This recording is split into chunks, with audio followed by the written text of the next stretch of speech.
जैसे कि हमने अभी मंथ वाइज चर्चा की डॉक्टर तुषार के साथ कि गर्भवती महिलाओं के लिए क्या क्या ज़रूरी है, उनको किन किन बातों पर ध्यान देना ज़रूरी है मंथ वाइज। तो अभी हम डॉक्टर तुषार से ये पूछेंगे कि गर्भवती महिलाओं के लिए संपूर्ण आहार कैसा होना चाहिए। गर्भवती महिला को संपूर्ण आहार में जैसे कि नॉर्मल फूड है, दाल सब्जी रोटी चावल, ये तो है ही, पर उसके साथ साथ सलाद साथ में अवश्य ले और गाय का घी का सेवन अवश्य करे और ताज़ी छाछ जिसमें खटास ना हो उसका भी सेवन करे ताकि उससे उसका खाना इजीली डाइजेस्ट हो सके। अब ये फ्रूट और सलाद का इम्पोर्टेंट इसलिए है कि सलाद के अंदर जो नेचुरल नाइट्रोजन होता है उसकी मात्रा अधिक होती है, जिससे आम वायु को वो कंट्रोल कर सकता है, जिससे जो भी भोजन कर रहे उसको इजीली वो डाइजेस्ट कर सके। तो जो भी तेल मिर्च मसाला आता है उसको वो इजीली डाइजेस्ट कर सकता है।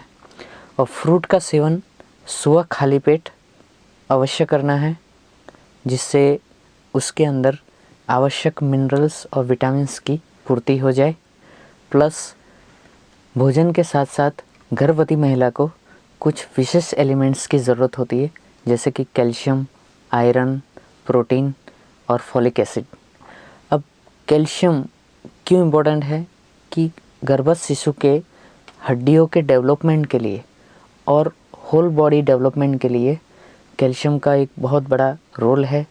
अगर कैल्शियम ठीक मात्रा में नहीं ली तो उसके कारण गर्भवती महिला के हड्डियों से वो अपना कैल्शियम खींचेगा, जिससे गर्भवती महिला कमज़ोर हो सकती है, अशक्त हो सकती है।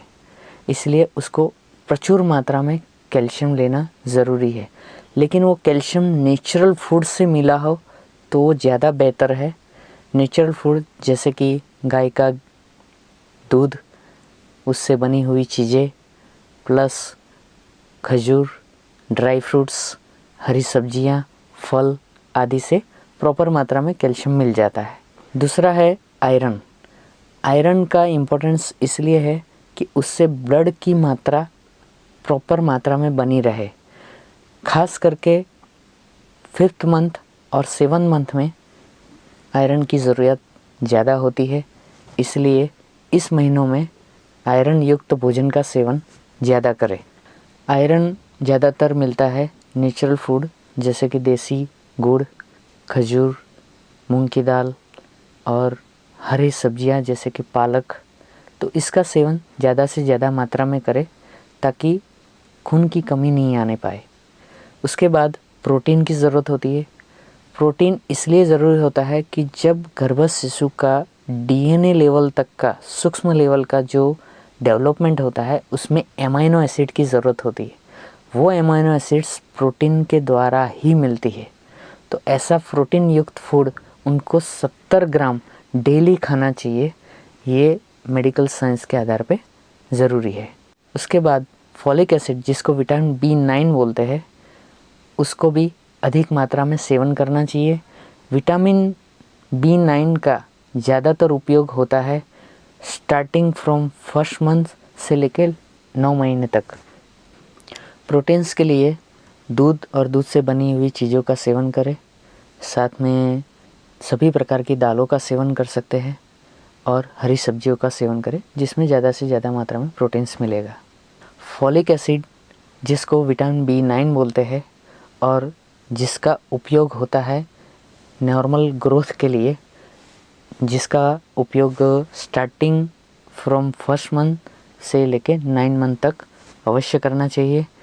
इसकी कमी से ज़्यादातर प्रॉब्लम क्या होता है कि स्ट्रक्चरल चेंजेस होते हैं और इसमें स्पाइना बाइफिडा है, फिर सेरेब्रल एपिलेक्सी है, ऐसी बीमारियां होती है।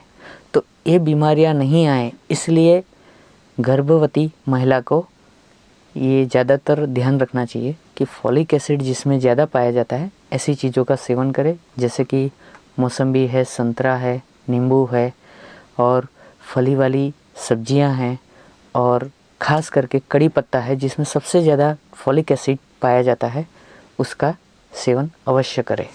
उसके बाद क्या चीज़ें उनको नहीं खानी चाहिए इसका विशेष ध्यान दें, जैसे कि मिर्च मसाले वाली चीज़ें, अधिक गर्म चीज़ें और नॉनवेज, अंडे आदि का सेवन नहीं करना चाहिए, क्योंकि इसके कारण आयरन, कैल्शियम इन सब की जो मात्रा है वो कम होती जाती है शरीर में से, और इसका सेवन जितना नहीं करे उतना अच्छा है।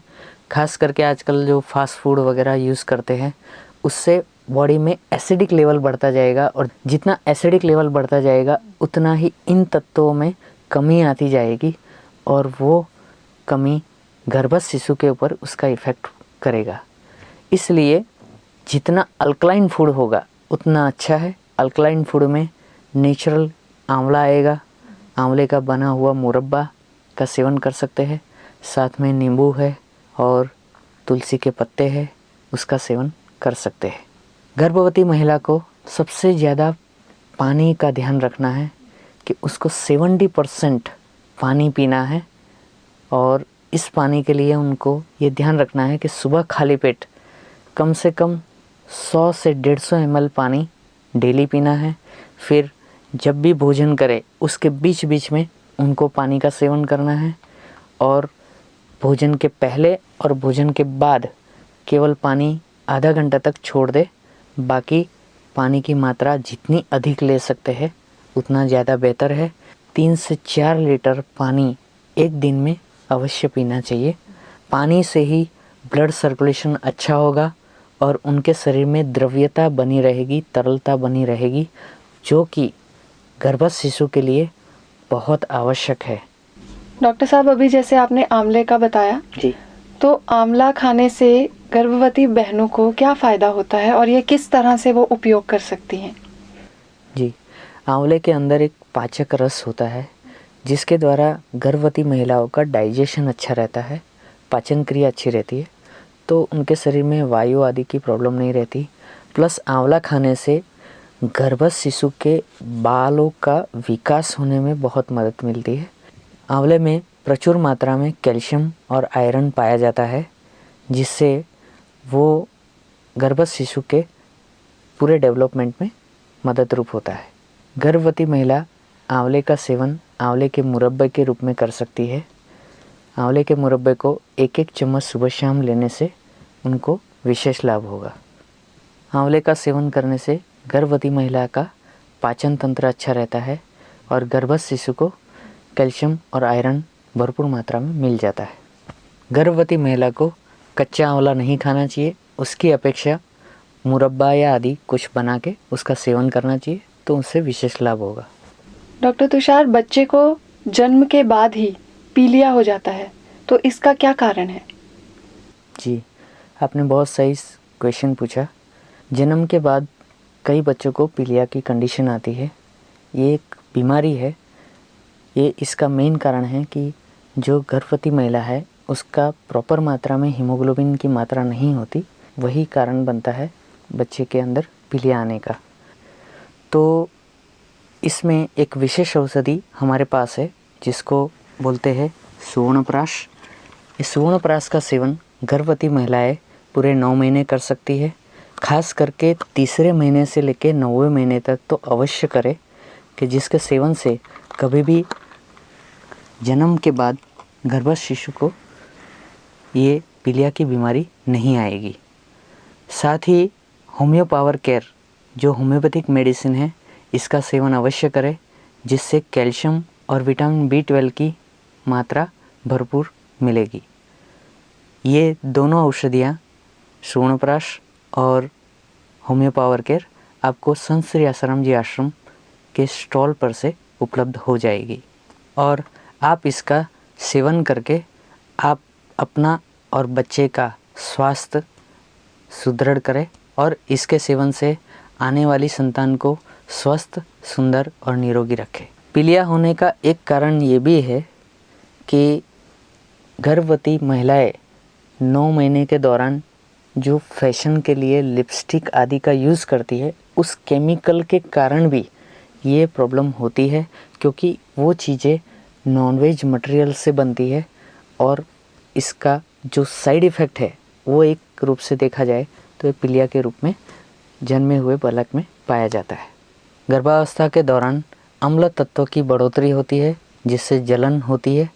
इसको निवारण करने के लिए नींबू और मिश्री का शरबत बनाएं और वो सुबह शाम एक एक गिलास पिए तो उससे डाइजेशन भी अच्छा होगा, पेट भी साफ़ रहेगा और भी कई प्रॉब्लम्स सॉल्व हो जाती है।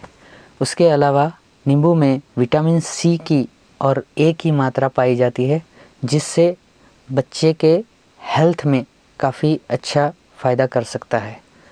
दूसरा है संतरा।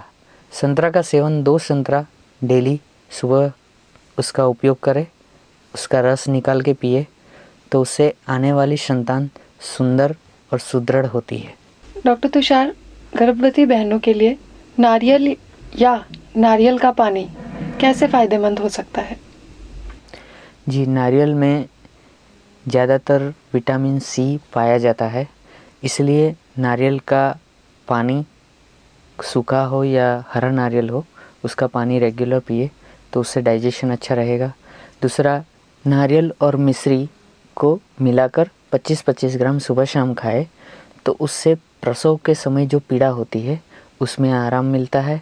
प्लस साथ में 4th मंथ में जो हृदय डेवलपमेंट होता है उस टाइम में अगर इसको खाया जाए तो उससे उसका हृदय डेवलपमेंट में भी विशेष लाभ है।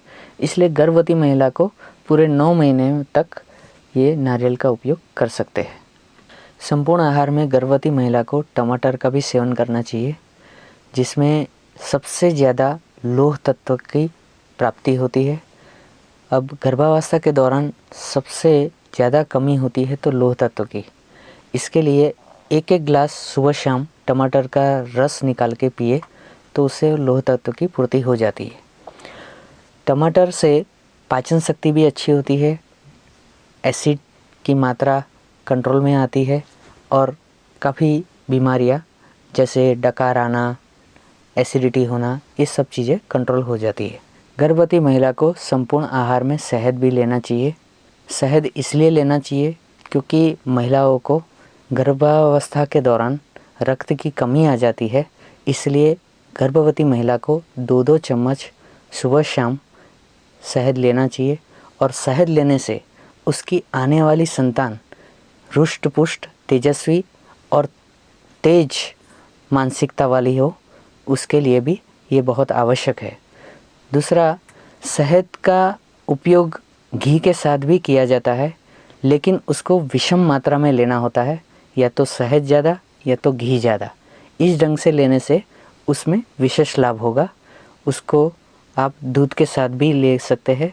1 चम्मच शहद 1 गिलास दूध में मिलाकर अगर गर्भवती महिला पीती है तो उससे जो रक्त की कमी है उसकी पूर्ति हो जाएगी। गर्भवती महिला को शहद एक समय में ज़्यादा मात्रा में नहीं लेना चाहिए। इसकी सेवन विधि इस प्रकार है कि पहले सप्ताह में 1 बार 1-1 चम्मच ले, दूसरे सप्ताह में 2 बार सुबह शाम 1-1 चम्मच ले और तीसरे सप्ताह में सुबह दोपहर शाम 1-1 चम्मच ले तो इससे उनको विशेष लाभ होगा। गर्भवती महिला के लिए सौंफ का भी एक बहुत महत्वपूर्ण रोल है। गर्भाधान के बाद ही उनको 60 ग्राम सौंफ और 20 ग्राम गुलकंद मिश्री मिले हुए दूध के साथ लेने से उसका विशेष लाभ होगा और सौंफ और पानी मिलाकर उसका काढ़ा बनाकर उसका उपयोग करें तो गर्भ स्थिर रहता है 9 महीने तक। और सौंफ, जीरा और मिश्री को सम मात्रा में मिलाकर उसका चूर्ण बना ले और 1-1 चम्मच सुबह शाम पानी के साथ ले तो हाई ब्लड प्रेशर की बीमारी गर्भवती महिला को नहीं आएगी और उसकी आवश्यकता अनुसार वो निर्भयतापूर्वक ज़्यादा मात्रा में भी उसका सेवन कर सकती है। मौसमी में प्रचुर मात्रा में कैल्शियम पाया जाता है, इसलिए गर्भवती महिला को उसका रस का सेवन करने से गर्भवती महिला और बच्चे के लिए बहुत पुष्टिदायक होता है। गर्भवती महिलाएं अगर खजूर लेती है तो उससे उनको प्रचुर मात्रा में कैल्शियम मिलता है और उससे गर्भाशय की मांसपेशियां मजबूत होती है। तो इसका उपयोग करने का तरीका ये है, 2 खजूर रात को पानी में भिगो के रखें, फिर सुबह पानी से निकालकर उसको दूध में मिलाकर उसका सेवन करें तो उससे उनको विशेष फ़ायदा होगा। और जो माताएं स्तनपान कराती है उनके लिए ये ज़रूरी है कि खजूर का सेवन अवश्य करें, जिससे उनके स्तनों में दूध की मात्रा अधिक होगी। जिन गर्भवती महिलाओं को कैल्शियम की कमी पाई जाती है वे मिश्री और सौंफ मिलाकर सीमित मात्रा में पान का सेवन कर सकते हैं, जिससे उनको विशेष लाभ होगा। चुकंदर लेना भी बहुत लाभकारी होता है। उससे रक्त की कमी दूर होती है, लीवर मजबूत होता है, जोड़ों का दर्द ठीक होता है और दूध का बढ़ना होता है। इसलिए इसका सेवन या तो रस के रूप में या तो सलाद के रूप में ले सकते हैं। डॉक्टर साहब, संपूर्ण आहार का विषय जब चला तब आपने गर्भवती बहनों को जो आहार लेने चाहिए उसकी जानकारी आपने बहुत अच्छी दी। अब क्या गर्भवती बहनों के लिए ऐसे भी कोई आहार हैं जिनको लेने से उनको नुकसान हो सकता है? जी हाँ, गर्भवती महिलाओं को कुछ चीज़ों का ध्यान रखना चाहिए, उसका सेवन नहीं करना चाहिए, उससे नुकसान भी हो सकता है। जैसे कि त्रिफला हो गया, सोनामुखी है, एलोवेरा है। चाय और कॉफ़ी का सेवन बिल्कुल नहीं करना चाहिए। उनको तिल का तेल का सेवन नहीं करना चाहिए। काले तिल खाने से उनका गर्भ भी गिर सकता है। और जो गरिष्ठ पदार्थ है जैसे मिठाइयाँ है, फास्ट फूड है, जंक फूड है, इन सब का सेवन नहीं करना चाहिए। और जो अधिक खट्टे पदार्थ है या अधिक खट्टे फल है उसका भी सेवन नहीं करना चाहिए, उससे नुकसान हो सकता है। गर्भवती महिलाओं को पाइनएप्पल का भी सेवन नहीं करना चाहिए। पाइनएप्पल का सेवन करने से गर्भाशय संकुचित हो सकता है, गर्भ कभी भी गिर सकता है और उसकी नॉर्मल डिलीवरी होने में उनको प्रॉब्लम हो सकती है। पपीता के सेवन करने से शरीर में गर्मी बढ़ सकती है, वो भी नुकसानकारक हो सकता है, इसलिए पपीता भी वर्जित है। और इसके साथ नॉनवेज खाने वाले जो लोग हैं उनको नॉनवेज और अंडे का सेवन इस 9 महीने के दौरान बिल्कुल नहीं करना चाहिए, उससे भी उनको नुकसान हो सकता है और आने वाली संतान को भी नुकसान हो सकता है। डॉक्टर तुषार, अभी आपने हमारे दर्शकों को गर्भवती बहनों के लिए गर्भावस्था के दौरान क्या आहार लेना चाहिए, क्या नहीं लेना चाहिए, इसकी बहुत ही अच्छी जानकारी दी। उनके लिए क्या उचित है, क्या अनुचित है। तो अब आपसे हम ये पूछना चाहेंगे कि क्या आपके पास कुछ ऐसी विशेष दवाइयाँ भी हैं जो घर बैठे महिलाएं जिसका सदुपयोग कर सके? जी हाँ, हमारे पास एक विशेष किट है जिसमें संस्कार और स्वास्थ्य दोनों के लिए सारी चीज़ें हैं। ये है हमारे पास किट जिसमें एक डीवीडी और एक MP3 है, जिसमें गर्भवती महिलाएं इसको सुनकर और इसको देखकर कैसे अपने गर्भस्थ शिशु को सुसंस्कारित कर सकती है उसके बारे में पूरी जानकारी है। और हमारे पास ये पुस्तकें हैं। ये है दिव्य शिशु संस्कार पुस्तक। दूसरी है माँ तो कितनी महान। इसमें जो महानता को प्राप्त हुई है ऐसी माताओं का पूरा विवरण है। गर्भवती महिलाओं को जो 5वें महीने में आध्यात्मिक बौद्धिक व्यायाम करना है उसकी एक अलग पुस्तक है। और ये औषधियों की पूरी एक जानकारी के हेतु एक पैम्पलेट भी दिया गया है जिसमें सारी औषधियों का पूरा विवरण है कि इसका उपयोग कैसे करें और उसके लाभ क्या है।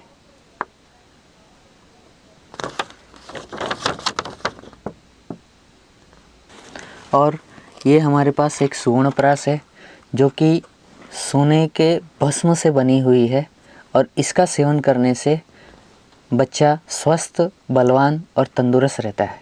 डॉक्टर साहब, हमने शास्त्रों में भी पढ़ा है और हमारे ऋषि मुनियों ने ये बताया है कि स्वर्ण या स्वर्ण से बनी चीज़ें गर्भावस्था में गर्भवती बहनों को लेनी चाहिए। तो आपने बहुत अच्छी ये जानकारी दी स्वर्णप्राश की। तो इसकी सेवन विधि क्या है? गर्भवती महिलाएं 3रे महीने के बाद इसका सेवन करना स्टार्ट करें तो पहले 8 दिन तो सुबह सुबह एक गोली लेनी है एक टाइम, फिर 8 दिन के बाद सुबह शाम एक गोली लेनी है और इसको दूध, शहद या घी के साथ इसका सेवन कर सकते हैं। और हमारे पास ये पुष्टिकल्प है जिसका सेवन करने से गर्भवती महिलाएं और उसका आने वाला शिशु दोनों पुष्ट होते हैं। चंदन बला लक्षादि तेल है जिसका गर्भवती महिलाओं को मालिश करना है अलग अलग महीनों में। ये संगीन वटी है जिससे कैल्शियम की मात्रा बढ़ेगी गर्भवती महिलाओं के लिए। रक्तवर्धक वटी है जिससे प्रचुर मात्रा में आयरन मिलेगा। और ये हमारे पास लाल वटी है जिसका सेवन करने से गर्भवती महिलाएं और उसका गर्भ पुष्ट होता है। डॉक्टर साहब, आप इतनी सारी अनमोल चीज़ें गर्भवती बहनों के लिए लाए हैं, तो उसमें से ये विशेष क्या है? जी, ये एक तुलसी के मूल की माला है जिसको गर्भवती महिलाओं को प्रथम महीने से ही कमर में बांधना होता है। ये जो मन के दिख रहे हैं ना आपको, ये मन के पीछे की तरफ, कमर की तरफ होने चाहिए और धागा पेट की तरफ हो तो चलेगा। और सोते समय अगर कुछ तकलीफ़ होती है तो उनको वो खिसका के साइड में कर सकते हैं। तो इसको उपयोग करने से कभी भी गर्भपात नहीं होता, ये इसका विशेष लाभ है। डॉक्टर साहब, ये पाउडर जैसा क्या है? ये एक हल्दी युक्त उपटन है जिसका उपयोग शिशु के लिए किया जाता है। उसको पहले मालिश करते हैं, उसके बाद उसको स्नान कराने के लिए उपटन का उपयोग किया जाता है। और ये है दशमूल तेल जिससे प्रसूति के बाद महिलाओं को मालिश करनी है और इससे वायु का समन होता है। और ये शिशु पोषक तेल है, इससे शिशु की मालिश करना आवश्यक है जिससे उसका शरीर स्वस्थ रहे और मजबूत रहे। इस प्रकार इस किट को आप कुरियर के द्वारा भी घर बैठे मंगवा सकते हैं और उसका उपयोग कर सकते हैं।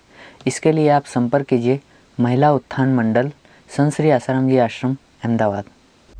आज हमारे कार्यक्रम दिव्य शिशु संस्कार में डॉक्टर तुषार ने गर्भ संस्कार विषय पर बहुत ही महत्वपूर्ण जानकारियाँ दी जिसे आज बहुत से लोग नहीं जानते, और साथ ही गर्भवती बहनों के लिए मंथ वाइज क्या क्या खाना उचित है, क्या अनुचित है, इस विषय पर भी बहुत ही अच्छी जानकारी दी।